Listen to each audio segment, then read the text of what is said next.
I'm a little sad because there's just like a little section in our house that does not have any power, and that happens to be only affecting my room. And so I can't use my lamp that I usually use to backlight my shot, and it's pissing me off. If you haven't heard of the sitcom Friends, that's honestly really impressive, unless you were born yesterday, to which I say that is also really impressive how you're watching YouTube right now. I fell victim to giving it a little taste, a little nibble, back in sophomore year of high school, and it's been ingrained in my system since. It's one of my favorite shows of all time, but for those who haven't seen it, the show follows 6 friends, go figure, as they navigate their late 20s in New York. Monica and Ross, who are brother and sister, Rachel, who rekindles a friendship with Monica in the first episode and then proceeds to live with her, Chandler and Joey, who live across the hall from the girls, and Phoebe. The show was episodic, which is typically how sitcoms are formatted, meaning that each episode had its own contained story plotline, and the characters would go through something different each time, unless it was one of those two-parters. Shout out two-parters, always keeping me on my toes. What? This is as opposed to a serial show where it has an ongoing narrative from beginning to end, where you would kind of have to watch each episode of the season to fully comprehend the overall arc of the story. It's kind of like a really, really long movie. These are your more dramatic shows like Stranger Things, Breaking Bad. You could turn on the TV, catch an episode of Friends, and probably easily digest it without any additional context. But if you were to, accidentally stumble into your brother watching the Red Wedding episode of Game of Thrones, you'd probably have some questions. I bring this up because despite episodic shows kind of having this fixed format, the characters in the shows often progress interpersonally, which in a way, if you think about it, causes the show to have that essence of serial storytelling over the span of the series. A good example of this, I think, would be Marshall and Lily from How I Met Your Mother. They're together, they're engaged, they break up, they're back together, they're married, they get their own place, they have children, they blah blah blah, live life. Breathe air, I know somehow I'm gonna get there. But again, this is all within 9 seasons, the entire series. So, to recap, episode, different. Relationship, recurring. But one relationship I wish had stopped recurring was Ross and Rachel. Oh my god, why would she say that? Yeah, I said it. Don't hurt me. A fandom we stand, divided we fall. Both my brother and sister also thought they should not have ended up together. And maybe that's some sort of affinity bias. Or maybe we're right. Just kidding. But on the other side of the spectrum, we have my other brother's girlfriend, who is somewhat of a Friends aficionado, if you will, and she unsurprisingly texted me this. Ross and Rachel were extremely dysfunctional, an on and off again vicious cycle that was first packaged as an earnest deal that got you in the beginning and would keep you hooked no matter how toxic it got because, oh, they're so cute. It definitely got me in the beginning because I thought they were cute as heck. A crush, the feeling of just wanting to hang out with someone, be with them, talk to them. I mean, the people crave slow burn. It's a trope for a reason. But realistically, if you had a Ross and Rachel in your life, you would probably tell them to let it go. Some people are just not meant to be, and sometimes there's just no rhyme or reason to it. Except I have a reason, and it's called Ross. Welcome to my why Ross is the worst top 10 list and why he was never gonna make a great boyfriend unless he went to therapy. Number 1, the I Hate Rachel Green Club. Even though he was in love with her, he was still complicit in co-founding the club and spreading rumors about her. Really? Nice. Nice dude. Number 2, The List. Ladies, is it wrong to make a living for yourself? Maybe you could have gotten away with spoiled and ditzy, but to undermine someone's job is a real class act. And then, guys, when she starts moving up her career, all of a sudden, he gets mad at her for it?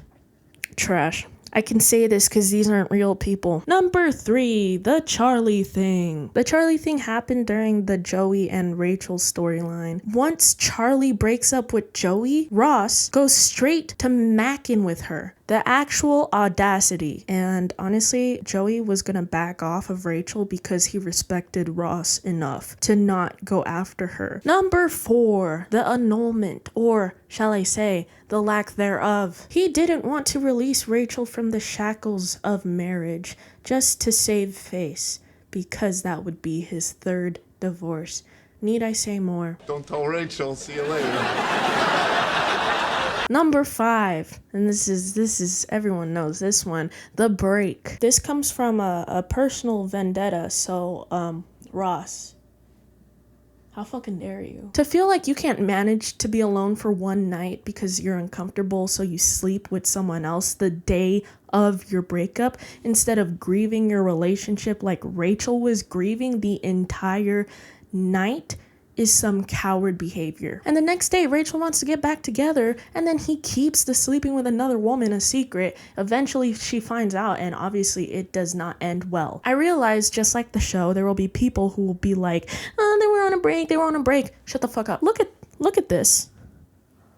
Look at that. Yeah, give that a little skim. Take that as you will. Number 6, Ross saying a guy can't be a nanny.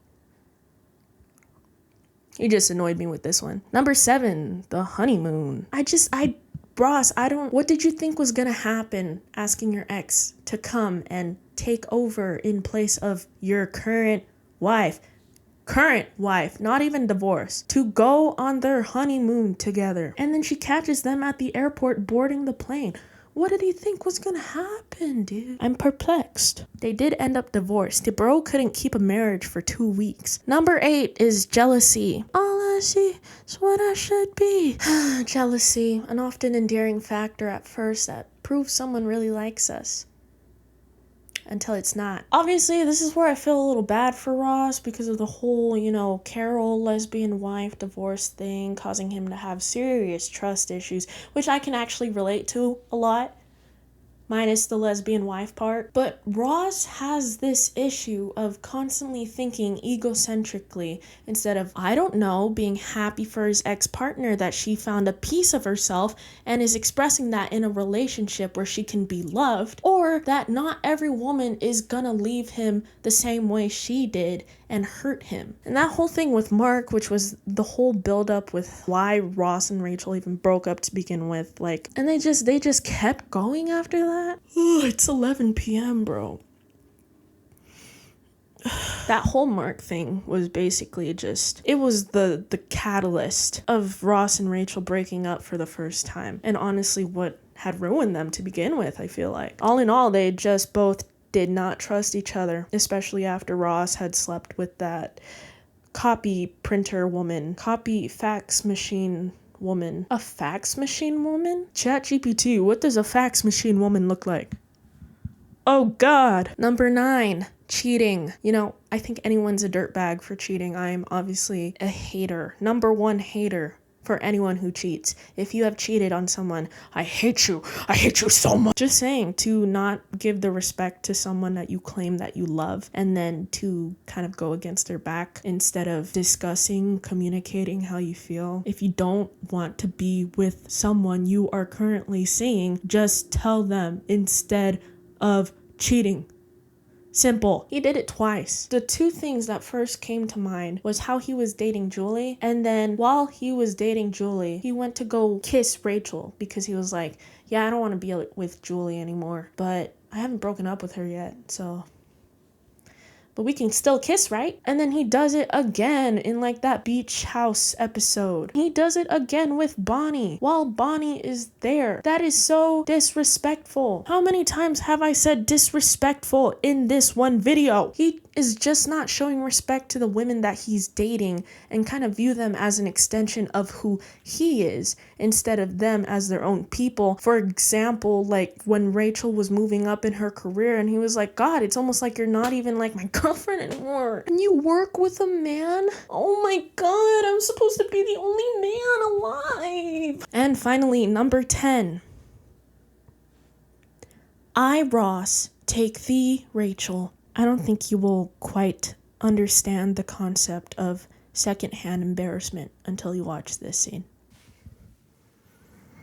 Back to the chair. I'll say it. I was fully on Team Joey. Everyone was so against it that they silenced us. So today, Team Joey, I am asking you to stand and stand with me. Stand for what you believe. Keep in mind the show went on for 10 seasons, and by the time the Joey and Rachel storyline happened, they already had established their friendship dynamics for the last 8 seasons. So it's understandable why some people were kind of disturbed at the change all of a sudden. Joey falling for Rachel in season 8, and then Rachel having a dream about him in season 9, and then starting to fall for him. But guys, it's not a foreign idea to fall for your friends. I've done it. I've had the dream. Sometimes all it truly takes is the dream. I know this was a 90s, early 2000s show, and I wasn't even like conceived yet. I wasn't even an idea. I don't even think I was part of the plan. So I'm not really sure how the times were back then. But in today's standards, being friends first is kind of seen as the more desirable way of getting into a romantic relationship with someone. Guys, choose a lane. I really liked Rachel and Joey and how it aligned with them changing and growing as people. Rachel transitioning into motherhood and Joey becoming more sincere about his feelings in romantic relationships. I thought it was a great addition to their arcs, and honestly, it gave me the same butterflies that Ross and Rachel gave me in the beginning of the show. But alas, it was never gonna last because co-creator David Crane himself said in a BuzzFeed article that it was, quote, doomed, end quote, because they were also Ross and Rachel stans.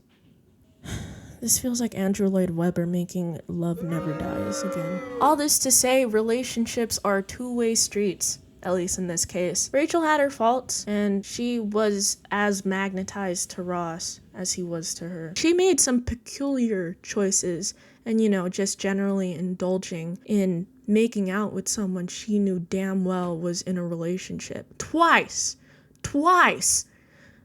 Why do you do that twice? Maybe her and Ross truly did deserve each other. But if two people find that they're right for each other despite outside opinions like my own and defying all odds, then good for them. But keep that in your own world. Yeah, kissing an ex is nice until you're getting treated like poo-poo dookie all over again, and then you remember why you broke up to begin with. Stuff like that is fuel for toxic relationships, and it's not healthy. The people involved just don't know when to bury the casket, and it's because when it comes to love, it really knows how to make a person go crazy. The voices. So thank you to the creators of Friends. What I've learned from your show is I will now be going back to my ex. So no one told you life was gonna be this way. Your job's a joke, you're broke. Your love life's DOA, yeah, tell me about it.